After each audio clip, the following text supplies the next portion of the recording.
Welcome to మన TV network. America దేశంలో మన టీవీ అంటే తెలియని వాళ్ళు లేరు.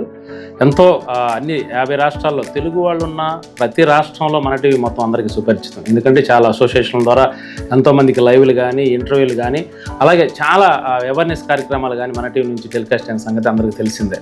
సో ఓవరాల్గా ఇప్పుడు చూస్తే మన టీవీలో కేవలం మన టీవీ నెట్వర్క్, అట్లాగే మన టీవీ ఒరిజినల్, ఆ తర్వాత మన టీవీ బంగ్లా మొత్తానికి సంబంధించి చాలా ఇంటర్వ్యూస్ కూడా మన టీవీ ద్వారా వెళ్ళటం మనందరికీ తెలిసిందే. అయితే ఇప్పుడు ఈరోజు మనం ప్రత్యేకంగా ఈరోజు మాట్లాడుకుంటుంది ఏంటంటే రివ్యూస్ గురించి. సినిమా రివ్యూస్ ఏ రకంగా ఉంటాయి, సినిమా రివ్యూస్ ఏ రకంగా రేటింగ్స్ ఏ ప్రాతిపదికన ఇస్తారు.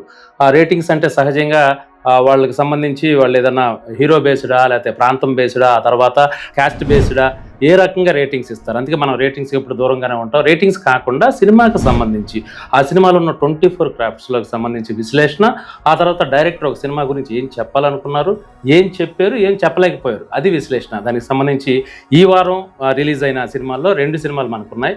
ఒకటి ఇరుముడి సూపర్ హిట్ అయింది, రెండోది టాక్సిక్లో డార్క్ టాక్సిక్ అని ఎందుకు పెట్టామంటే ఈ సినిమా నేపథ్యానికి సంబంధించిన దాంట్లో యష్ మీద 2022 తర్వాత ఇప్పటి వరకు ఆయన సినిమా రాలేదు. 4 years గ్యాప్ తీసుకున్న తర్వాత ఆయన తీసుకున్న నేపథ్యం ఏంటి, ఒక లేడీ డైరెక్టర్ వస్తుంది, లేకపోతే చాలా అంచనాలు ఉన్నాయి. ఎందుకంటే ప్రపంచవ్యాప్తంగా సినిమా రిలీజ్ అవుతుంది. దానికి సంబంధించిన విశ్లేషణ ఎట్లుందో ఇప్పుడు చూద్దాం. టాక్సిక్ యాక్చువల్గా ఏంటంటే ఇది డార్క్ అనే పదం ఎందుకు వాడానంటే సినిమా 95% మొత్తం చీకట్లో ఉంటుంది. సినిమా అంతా నైట్ ఎఫెక్ట్లో ఉంటుంది ఆ సినిమా అంతా. సరే ఓకే, స్టోరీ నేపథ్యానికి వచ్చి గోవా పోర్చుగీస్ వాళ్ళ ఆధ్వర్యంలో ఉండటం ఏంటి, తర్వాత ఓవరాల్గా ఏమేం చేశారు, నయనతార ఏంటి, ఇంత పెద్ద కాస్టింగ్, 5 హీరోయిన్లు, ఒక హీరోకి సంబంధించిన ఎలివేషన్స్ ఏంటి అనేది ముఖ్యంగా చూసుకుంటే గీతా మోహన్ దాస్ చాలా తప్పు అడిగేశారు. ఈ సినిమాకి సంబంధించిన సరైన స్క్రిప్ట్ రైటింగ్ కానీ సరైన స్క్రీన్ ప్లే కానీ లేకపోవడం అనేది చాలా నిరాశపరిచింది. థియేటర్లో ఈ సినిమాకి సంబంధించి ఎంతో ఆశగా వెళ్ళిన ప్రేక్షకులు సహజంగా ఫస్ట్ డే అంటే కలెక్షన్స్ పరంగా డబ్బుల పరంగా బాగానే ఉంటుంది, అంత థియేటర్స్ అన్నీ ఫిల్ అయిపోతే పెద్ద విషయం కాదు. యాక్చువల్గా ఏంటంటే అంత గతంలో ఉన్న అన్ని సినిమాలకు సంబంధించిన వాటిని కొల్లగొట్టడం అవన్నీ పెద్ద విషయం కాదు. కాకపోతే సినిమాలోకి వెళ్ళిన తర్వాత ఏం చెప్పాలనుకున్నారు, ఏం చెప్పారు, ఏం చెప్పలేకపోయారు. సినిమా డైరెక్షన్ చాలా ఇదిగా ఉంది. అంటే ఇదిగా దట్ మీన్స్ ఏంటంటే ఒక లేడీ డైరెక్టర్ ఉండి వైలెన్స్, విపరీతమైన వైలెన్స్, లెగిస్తే కంటిన్యూగా ఫైరింగ్, తర్వాత మందు తాగడం, సిగరెట్లు, తర్వాత అమ్మాయిలతో తను రొమాన్స్, ఇవి తప్ప ఫోకస్ అంతా ఒక్క చోట కూడా సినిమాని సంతోషంగా హ్యాపీగా ఉండడానికి అవకాశం లేదు. రెండోది background score, music so background score పర్లేదనిపించే సినిమా తప్ప పెద్ద అంత సీన్ ఉన్న బ్యాక్గ్రౌండ్ స్కోర్ ఏం కాదు. ఆ తర్వాత ఫైట్స్ ఒకటి మాత్రం ఫైట్స్ బాగున్నాయి అని చెప్పాలి. వై బికాజ్ ఫైట్స్ ఏంటంటే జాన్ విక్ అనే సిరీస్ ఎవరైనా చూస్తే, ఇంగ్లీష్ సినిమా జాన్ విక్, ఆ ఫ్రాంచైజ్ మొత్తం చూస్తే దానికి పనిచేసిన ఫెర్రీ అనే ఒక ఫైట్ మాస్టర్ దీనికి పనిచేయడం వల్ల ఎంగేజింగ్గా ఉంది ఫైట్స్ మాత్రం. సో ఓవరాల్గా చూస్తే కేఆర్ అద్వాని వచ్చిన ప్రతిసారి నరకమే సినిమాలో. అసలు ఆ క్యారెక్టర్ ఏంటో అర్థం కాదు, దానికి సంబంధించిన దాంట్లో అసలు ఎక్కడ సింక్ ఉండదు. సింక్ లేకుండా 2 కన్ఫ్యూజన్ స్టోరీ. తర్వాత ఈ సినిమాలో 2 క్యారెక్టర్లు చేశాడు యష్. ఒక కొడుకుగా చేసిన క్యారెక్టర్ మరీ అసలు సెకండ్ హాఫ్లో ఇంకా సినిమా బాగుంటుందని ముందుకు వెళ్తున్న సమయంలో యష్ సెకండ్ క్యారెక్టర్ వచ్చిన తర్వాత ఇంకా అరాచకంగా ఉంటుంది. అసలు ఆ సినిమాని ఆ యష్ని చూస్తున్నంత సేపు మనకి కన్నడలో ఉన్న శివరాజ్ కుమార్ కనిపిస్తారు ఆ క్యారెక్టర్లో. కానీ క్లైమాక్స్ అంతా అరుపులు, గోల, గందరగోళగా ఉన్న టాక్సిక్, ఇట్లాంటి సినిమాలు.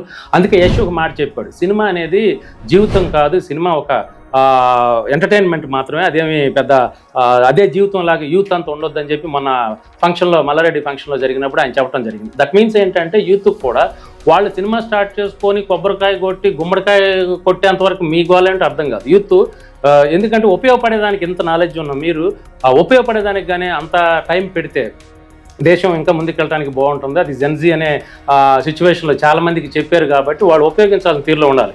ఎందుకంటే ఈ రోజుల్లో రేటింగ్స్ కూడా ఎట్లా తయారైనవి, ఎవరు సెల్ ఫోన్ ఉన్న ప్రతివాడే జర్నలిస్ట్ అయినట్టు ఎవరు పెడితే వాళ్ళు రివ్యూలు ఇచ్చేయటం, లేకపోతే రకరకాలైన రివ్యూలు ఇవ్వటం, ఫ్యాన్ బేస్ గోల, ఇవన్నీ ఉన్నాయి. ఇప్పుడు సహజంగా చిన్న ఎగ్జాంపుల్ చెప్తాను. సినిమా బాగుంది బాగోలేదని ఎలా చెప్తాము అంటే, యాక్చువల్గా ఒక పెళ్ళికి వెళ్తే సహజంగా మీకు ఏమర్థమైంది, భలే చేసేట పెళ్ళి అని చెప్పాలంటే భోజనాలు బాగుంటే పెళ్ళి బాగున్నట్టు.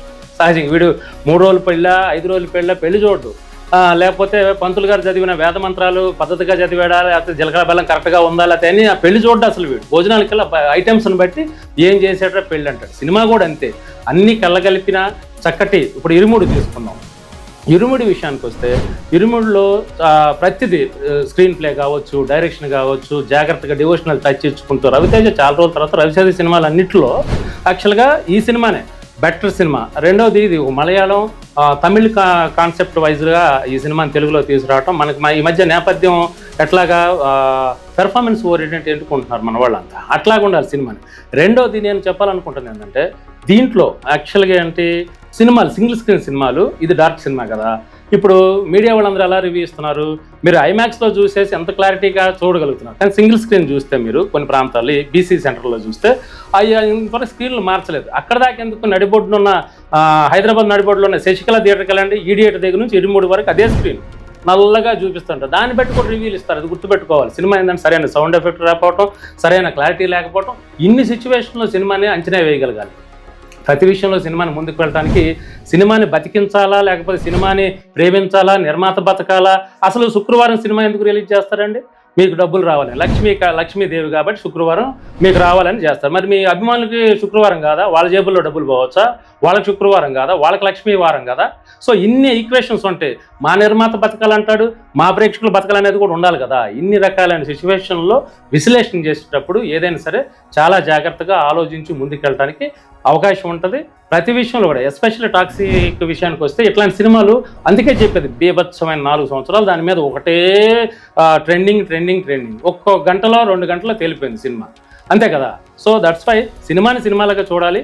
తర్వాత నెక్స్ట్ మనం ముందుకు ఎలా వెళ్ళాలనేది యూత్ కూడా బాగా అర్థం చేసుకోవాలని ఈ సందర్భంగా మన టీం తెలియజేస్తున్నాం. నెక్స్ట్ ఇది ఈ వారం 2 వారాలకు సంబంధించిన దాంట్లో ఇప్పుడు ఇరుముడి అయితే ఇంకా థియేటర్లు పెంచాలి అనే ఉద్దేశంతో చాలామంది ధర్నాలు కూడా చేస్తున్న సందర్భం. అట్లాంటి సినిమాలు మళ్ళీ రావాలని, ఇట్లాంటి సినిమాలు యూత్ కొంచెం అట్రాక్ట్ అవ్వకుండా ఆలోచించాలనే ఉద్దేశంతో ఇది నాటి టాక్సిక్ అండ్ ఇరుముడి రివ్యూ. మరొక రివ్యూతో మళ్ళీ కలుద్దాం. నేను సుందర్ తురిమిళ్ళ. నమస్కారం.